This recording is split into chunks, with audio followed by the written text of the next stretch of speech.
بسم اللہ الرحمن الرحیم۔ مسنون امامت کے اصول اور آداب کا ایک سلسلہ چل رہا تھا۔ شاید تم لوگوں کے لیے یہ عنوان یہاں سے نیا ہوگا۔ یہ سلسلہ اب تک تقریباً 30 صفات کے کوئی بھی عالم دین کہیں امامت کرنا ہو تو اسے کیا کام کرنا چاہیے اور کیا نہیں کرنا چاہیے، اس متعلق اب تک 30 صفات بیان ہو چکے۔ یہاں سے 31ویں صفت کا تذکرہ ہو رہا ہے کہ ہم کہیں مسجد میں امامت کر رہے ہوں تو ہمیں کرنے کے کاموں میں سے ایک کام یہ ہے کہ مظلوم کی حمایت کرنا۔ دنیا میں اسلام کے ماننے والوں کی تعداد زیادہ ہونے سے بھی اہم یہ ہے کہ مذہبی کتابوں میں قرآن مجید کے بتائے ہوئے راستے پر چلنے والے لوگ کتنے ہیں۔ پیغمبر صلی اللہ علیہ وسلم کی تعلیمات کو سینے سے لگانے والے کتنے ہیں۔ مذہب چاہے کوئی بھی ہو، اس کے ماننے والوں میں بنیادی بات انسانیت ہونا چاہیے۔ اگر آدمی انسان نہیں بنا تو پھر معاشرہ جنگل کی طرح ہو جاتا۔ ظلم کے بعد پھر کوئی مذہب باقی نہیں رہ سکتا۔ عبادت گاہیں تو کھلی رہیں گی لیکن وہاں سے روحانیت ختم ہو جائے گی۔ عبادت گاہوں کے اطراف اور اکناف بھی امن ختم ہو جائے گا۔ اس لیے بنیادی طور پہ ہر مذہب والے کے اندر انسانیت ہونا چاہیے۔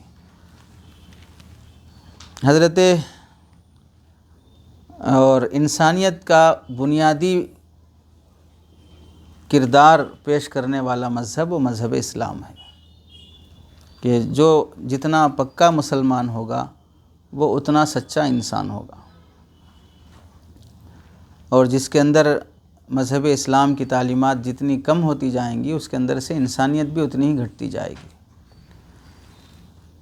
انبیاء علیہم السلام ہم سب کے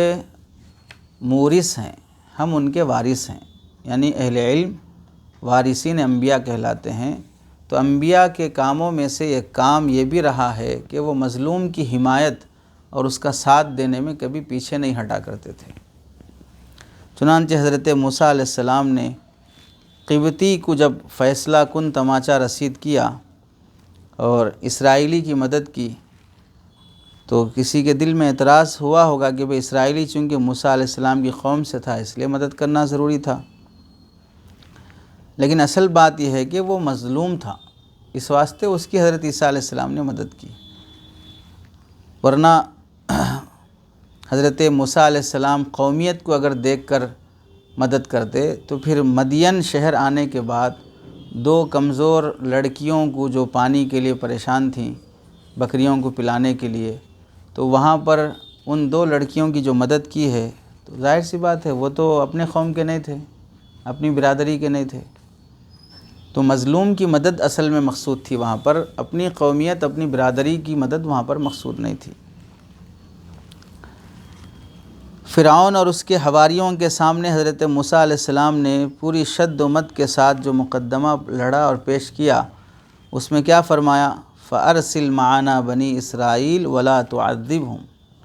بنی اسرائیل کو ہمارے ساتھ بھیجو اور انہیں عذاب مت دو، انہیں پریشان مت کرو۔ وَلَا تُعَذِّبْهُمْ کا جو جملہ ہے اس سے فرعون کے ظالمانہ کردار اور ظالمانہ چہرے کو بے نقاب کیا حضرت موسیٰ علیہ السلام نے۔ دوسری مثال ہے حضرت نبی کریم صلی اللہ علیہ وسلم کی مکی زندگی۔ اس میں ابو جہل اونٹ کی قیمت ادا نہیں کیا ایک تاجر سے خرید کر،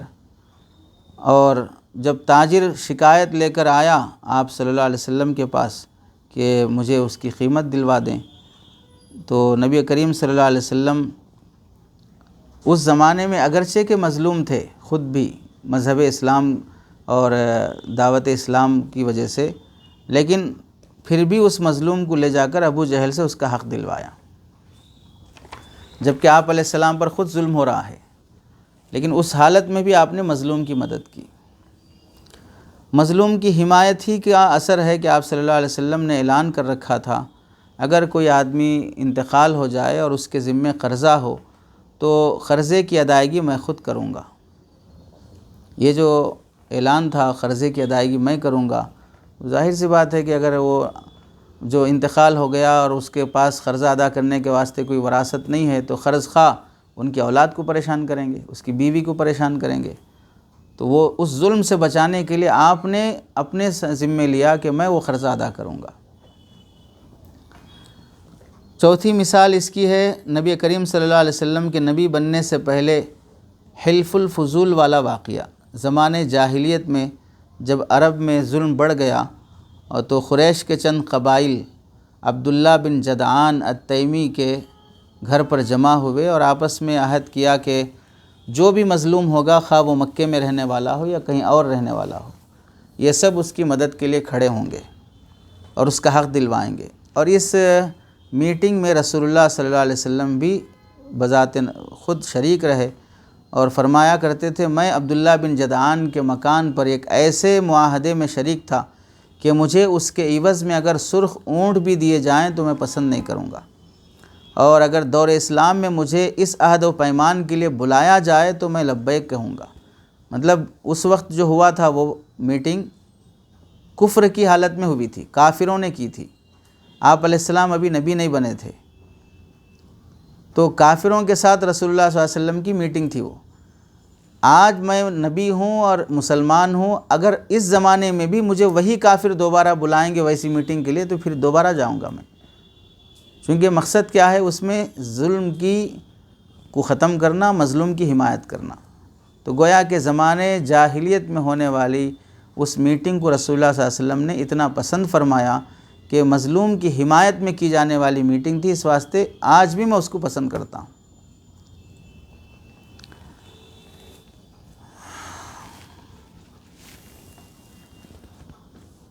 اور تعجب ہوگا کہ بھئی ایک طرف تو رسول اللہ صلی اللہ علیہ وسلم اس حلف الفضول والے واقعے کا ذکر کر کے فرماتے ہیں کہ بھئی میں اس میں خود شریک ہوں گا، دوسرا یہ کہ وہی اس میں کہیں بھی آپ نے یہ نہیں دیکھا کہ بھئی میں مسلمان ہو گیا، اب وہ لوگ کافر ہیں، کافر سب مل کے مظلوم کی حمایت کرنا چاہ رہے، تو بھئی میں مسلمان ہوں، کہیں کو شریک ہوں گا ان کے ساتھ، میں نبی ہوں، جب وہ میری بات نہیں مانتے تو میں کیوں ان کے اس میٹنگ میں جاؤں گا۔ یہ تعصب دیکھے بغیر آپ نے یہ فرمایا کہ میں دوبارہ اس میٹنگ میں شریک ہوں گا، چونکہ اس میں مذہب اسلام کا دخل نہیں ہے، اس میں ایک مظلوم کی مدد کرنا ہے۔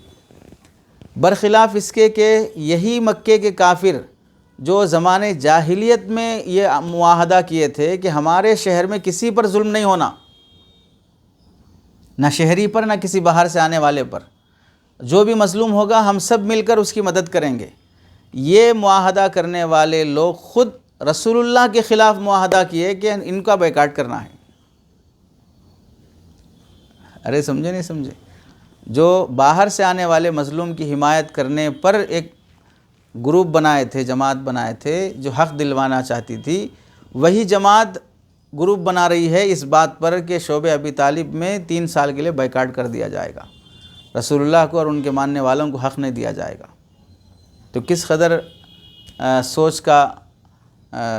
کی گراوٹ ہو گئی، اور رسول اللہ صلی اللہ علیہ وسلم کی وسعت ظرفی کتنی ہے کہ آپ یہ فرماتے ہیں کہ میں نبی ہونے کے بعد بھی بلائے تو جانے تیار ہوں، اور وہ کفر میں مظلوم کی حمایت کرنے والے اپنے شہر کے محمد الرسول اللہ صلی اللہ علیہ وسلم کے پر ظلم کرنے کے لیے معاہدہ کر رہے ہیں۔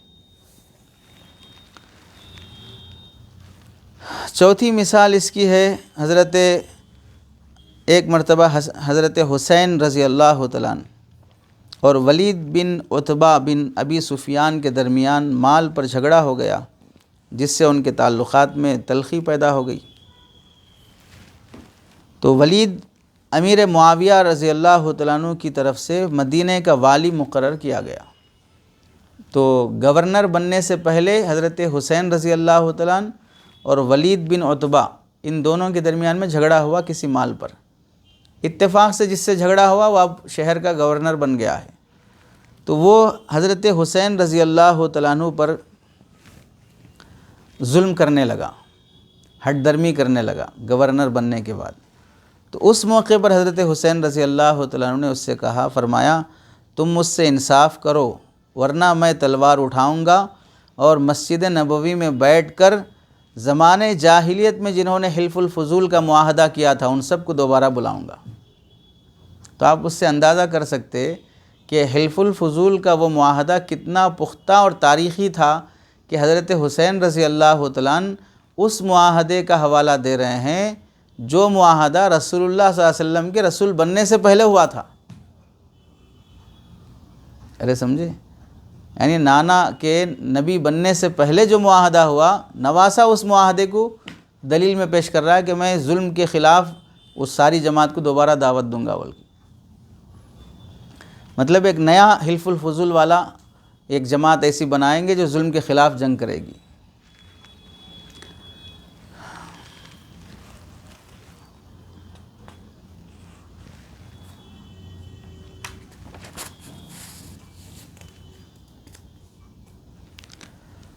مدینے میں رسول اللہ صلی اللہ علیہ وسلم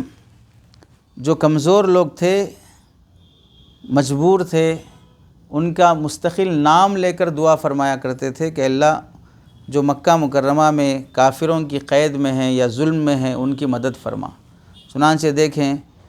اللہم انجل ولید ابن الولید وسلمۃ ابن ہشام وعیاش ابن ابی ربیعہ والمستضعفین من المؤمنین،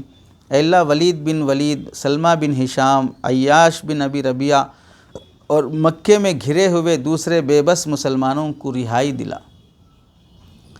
اس سے سبق ملا کہ اگر مسلمان کسی بھی ملک میں مظلوم ہے تو ایک وارث نبی کی ذمہ داری ہے کہ وہاں کے مسلمانوں کے لیے دعائیں کرتے رہنا۔ چنانچہ ہم دیکھ رہے ہیں کہ 4-5 سال سے غزہ اور فلسطین کے مسلمانوں پر آج بھی ظلم ہو رہا ہے، تو پھر ہماری ذمہ داری رہتی ہے کہ مختلف موقعوں پر اجتماعی اور انفرادی طور پہ ابھی بھی دعا کا سلسلہ جاری رکھنا۔ یہ رسول اللہ صلی اللہ علیہ وسلم کی سنت ہے کہ فلاں جگہ پر زلزلہ آ گیا، فلاں جگہ پہ قحط سالی ہو گئی، فلاں جگہ پہ طوفان آ گیا، فلاں جگہ پہ دشمن نے حملہ کر دیا یا ظلم کر دیا،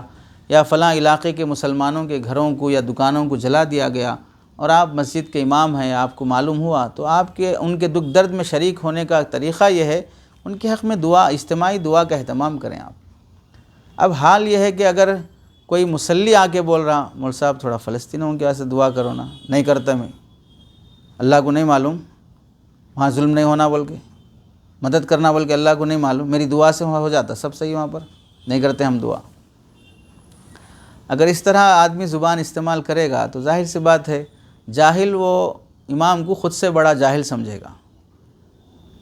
وہ تو انسان ہے، جانور ہے سمجھے گا وہ۔ ہم کس کے لیے بول رہے ہیں؟ میری بیوی بچوں کے واسطے بول رہا ہوں، تمہارے جن سے میرا کوئی مادی تعلق ہی نہیں ہے، مادی فائدہ ہی نہیں ہے، ان کے لیے بول رہا ہوں۔ اس موقع پر تو تم کو چاہیے تھا کہ تم یہ بولتے کہ بھئی ہر آدمی دعا کا اہتمام کرے بول کے، ہم بول رہے تھے تم دعا کرنے واسطے نخرے دکھا رہے۔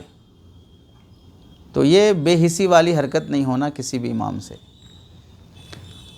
چنانچہ آپ علیہ السلام کا ایک اور واقعہ حضرت انس رضی اللہ تعالیٰ عنہ فرماتے ہیں، یہ تقریباً بخاری شریف کا یہ واقعہ ہے کہ ایک یہودی نے ایک لڑکی کو اس کے چاندی کے زیور کا لالچ دے کر، چاندی کے زیور کے لالچ میں، کہ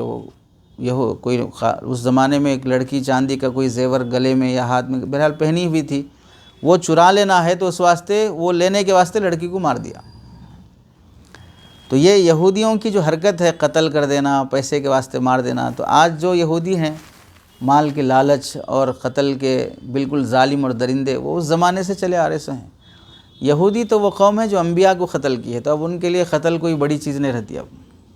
کسی معصوم کو مارنا کوئی بڑی چیز نہیں رہتی۔ اسی واسطے اللہ تعالیٰ نے قرآن مجید میں نبی علیہ السلام کے زمانے کے یہودیوں کی مذمت بیان کی، وجہ یہی ہے کہ ان یہودیوں کی بھی فطرت وہی تھی جو ان کے باپ دادا کی تھی۔ حالانکہ قرآن کی آیتیں نازل ہوتے وقت جو یہودی تھے، وہ یہودی تو کسی نبی کو قتل نہیں کیے، لیکن ان کی فطرت میں ابھی بھی وہ چیز تھی کہ وہ نبیوں کو قتل کرنے ابھی بھی تیار تھے وہ لوگ۔ فَلِمَ قَتَلْتُمْ أَنْبِيَاءَكُمْ، تم نے کیوں قتل کیا اپنے نبی؟ یہ قرآن کس سے پوچھ رہا؟ نبی کے زمانے کے یہودیوں کو پوچھ رہا، بھئی کہاں قتل کرے وہ لوگ؟ اس کا باپ مارا نا، تو باپ مارا تو بیٹا خوش ہے اس پہ۔ تو اس واسطے وہ فطرت رہنے کی وجہ سے وہ یہودی نسل قوم رسول اللہ کو بھی شہید کرنے کی کوشش کی، بکری کے گوشت میں زہر ملا دینا یا اوپر سے پتھر ڈال دینا، فلاں کر دینا، یہ جو کوشش کی ہے وجہ یہی ہے کہ ان کی فطرت میں انبیاء کو قتل کرنا آج بھی موجود ہے، اس لیے آج کے یہودی اور اسرائیلی بھی ان کے اندر بھی معصوموں کو، مقدس شخصیات کو، فلاں کو قتل کرنا آج بھی ان کے اندر موجود ہے۔ تو اس لالچ میں لڑکی کو مار دیا، تو اس لڑکی نے دم ابھی سکرات کی حالت میں رسول اللہ صلی اللہ علیہ وسلم کے پاس جب لایا گیا تو پوچھا ابھی جان تھوڑی باقی تھی کہ تمہیں کس نے قتل کیا؟ تو اس نے یہودی کی طرف اشارہ کیا کہ اس نے مجھے مارا ہے۔ تو رسول اللہ صلی اللہ علیہ وسلم نے 3 بار اس بچی سے پوچھا، تو 3 بار بھی وہ بچی وہی جواب دی اور اس کے بعد انتقال ہو گیا۔ تو آپ علیہ السلام نے اس یہودی کو پکڑ کر جیسا اس نے اس بچی کو لٹا کر 2 پتھروں کے درمیان میں سر کچل کے مارا تھا، ویسا رسول اللہ نے اس یہودی کو لٹا کر 2 پتھروں کے درمیان کچل کر اسے مار دیا۔ جیسی سزا، جیسا گناہ ویسی سزا۔ قرآن مجید کے سورہ مائدہ میں کیا ہے؟ کتبنا علیہم ان النفس بالنفس والعین بالعین والاذن بالاذن۔ یہ یہودیوں کے بارے میں بھی ہم نے یہی لکھا تھا کہ جیسا یہ کریں گے ویسا ان کو مارا جائے گا۔ ایسے ہی تاریخ ابن ہشام میں لکھا ہے کہ عرب کی ایک عورت جو بنو قینقاع کے بازار میں کچھ سامان لینے کے لیے آئی، بنو قینقاع بھی یہودیوں کا بازار تھا، ایک قبیلہ تھا، تو وہاں کسی ضرورت کے لیے ایک سونار کے پاس گئی، تو یہودی وہاں بیٹھا تھا، تو اس یہودی نے اس عورت کا جو اس بازار میں آئی تھی چہرہ دیکھنا چاہ رہا تھا، تو اس نے اس بہانے سے اس کا دوپٹہ یا جو بھی وہ پہنی تھی اس کا ایک کنارہ اس دکان کے کسی حصے سے باندھ دیا۔ جب وہ عورت وہاں سے نکلی تو ظاہر سی بات ہے وہ نقاب ہٹ گیا، اور جس کی وجہ سے وہ چادر وغیرہ جو باندھا تھا، کپڑے اس زمانے میں پتہ نہیں کیسے پہنتے تھے، جس سے عورت کے کمر کا نچلا حصہ پورا کھل گیا، تو کافی اس کو شرمندگی ہوئی۔ تو یہ دیکھ کر یہودی اس سے خوش ہونے لگے، خے لگانے لگی جب ایک عورت کی عزت چلی گئی۔ تو اس پر ایک عورت نے جب چیخ ماری اور پکاری تو ایک مسلمان سن کر جس یہودی نے یہ کام کیا تھا وہ سونار نے اس کو قتل کر دیا۔ جب یہودی کو قتل کر دیا تو یہودیوں نے مل کر مسلمان پر حملہ کیا اور مسلمان کو شہید کر دیا۔ اس کے بعد مسلمانوں نے مل کر مسلمانوں کے گھر والوں نے شور مچایا اور یہودیوں کے خلاف مسلمانوں سے فریاد کی، تو نتیجہ یہ ہوا کہ نبی کریم صلی اللہ علیہ وسلم نے بنو قینقاع کے یہودیوں کا گھیرا کیا اور مظلوم کا بدلہ دلایا، یعنی جس مسلمان کو مارے تھے نا اس کے بدلے میں آپ کو دیت دینا پڑے گا، 100 اونٹ دو، نہیں تو تم کو قتل کیا جائے گا۔ تو بہرحال حق دلوایا گیا اس کا۔ تو اس میں بتانا یہی ہے کہ اگر کسی پر ظلم ہو رہا ہے تو اس کا مطلب یہ ہے کہ بھئی دنیا کے کسی بھی علاقے میں ظلم ہو رہا ہے تو امام صاحب نماز چھوڑ کے چلے گئے وہاں بچانے واسطے، وہ نہیں رہتا۔ ظلم ہونے کا مطلب یہ ہے کہ اگر آپ ایسے علاقے میں ظلم سن رہے ہیں جہاں پر آپ کی بساط نہیں ہے، وہاں کے حق میں دعا کرنا۔ جہاں ایسا ہے کہ آپ کے علاقے میں ہے اور آپ 1-2 باتیں بول کے اس کو بچا سکتے ہیں تو وہاں پر 2 باتیں بول کے بچانا۔ کہیں پر معلوم ہوا کہ بھئی کسی کی زمین ہڑپی جا رہی ہے، کسی بیوہ پر ظلم ہو رہا ہے، کسی یتیم پر ظلم ہو رہا ہے، کسی خاتون کا گھر قبضہ کیا جا رہا ہے، تو ایسے موقع پر آپ محلے کے ذمہ دار قسم کے لوگوں کو بول کے اس خاتون کو ظلم سے بچانے کے کچھ تو بھی 2 جملے بولیں، کچھ تو بھی مشورے دیں، اس طرح کا کام کرنا۔ آپ دیکھیں حضرت بلال رضی اللہ تعالیٰ عنہ کیسا ظلم ڈھایا جاتا تھا، حضرت ابو بکر صدیق رضی اللہ تعالیٰ عنہ انہیں خرید کر آزاد کر دیے، تو یہ بھی ظلم سے بچانے کی شکل ہے۔ معلوم ہے کہ بھئی کوئی بچہ، کوئی نوجوان ایسا ہے کہ فلاں دکان میں کام کر رہا ہے اور وہ دکان جو ہے مسلمان کی نہیں ہے اور اس کو نماز کے لیے نہیں چھوڑا جا رہا ہے، گالیاں دے رہا ہے اور مذہب کے خلاف اس کو اکسا رہا ہے، تو آپ اس بچے کو کسی اچھی جگہ لگانے کی کوشش کر دیں۔ آپ کے تعلقات ہیں تاجروں سے تو آپ ریفرنس کر دیں کہ بھئی فلاں بچے کو آپ کی دکان میں رکھ لیں، تو یہ بھی اس کی کمزوری میں ساتھ دینا ہے، مدد کرنا ہے۔ حضرت ابو موسیٰ اشعری رضی اللہ تعالیٰ عنہ سے روایت ہے کہ مومن دوسرے مومن کے لیے عمارت کی طرح ہے، جس کا ایک حصہ دوسرے حصے کو مضبوط کرتا ہے۔ پھر آپ علیہ السلام نے اپنے ہاتھ میں انگلیاں ڈال کر بتائی جس طرح انگلیاں ایک دوسرے میں داخل ہونے سے ہاتھ مضبوط پکڑ مضبوط ہوتی ہے، مومن کو بھی ایسے رہنا چاہیے۔ تو اس سے بتانا یہ ہے کہ اگر امام کو دور یا قریب کے حالات کا علم ہو، بلکہ حالات کا علم رہنا چاہیے، جب حالات کا علم ہے کہ فلاں جگہ پہ ایسا ہوا ہے اور ہو رہا ہے تو اس کے بارے میں دعا کرنا یا اس کے سلسلے میں اپنے سے جو خدمت ہو سکتی ہے وہ بھی کرنا ایک امام کی اخلاقی ذمہ داری ہوتی ہے۔ اس سے مثال کے طور پر بعض مرتبہ ایسا ہوتا ہے کہ کوئی آدمی کسی سے قرض لیا ہے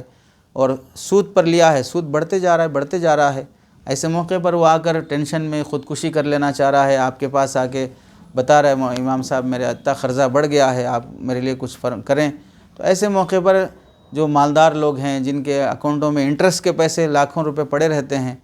ان کے بارے میں اطلاع کر کے کہ بھئی اس کا قرضہ ادا کر دیں، سودی قرضہ، اور اس سے بات کریں کہ بھئی جو اصل ہے وہ لے لو، جو سود ہے وہ معاف کر دو۔ ایسے کچھ بھی کوششیں کرتے رہے گا امام، تو آج 10 مظلوموں کی آپ نے مدد کی وجہ سے وہ ظلم سے باہر آئے اور آگے بڑھ کر وہ ایک اچھے پوسٹ پہ پہنچے، کل یہی آپ کے سپورٹ میں کھڑے ہوں گے، کل یہی لوگ آپ کے حمایت میں کھڑے ہوں گے۔ تو اس واسطے ایک امام کی ذمہ داری ہے ظلم کا دفاع اپنی حسب بساط کرنے کی کوشش کرنا چاہیے۔ اللہ سے دعا ہے کہ یہ بات ہمیں سمجھ بھی اور عمل بھی نصیب فرمائے۔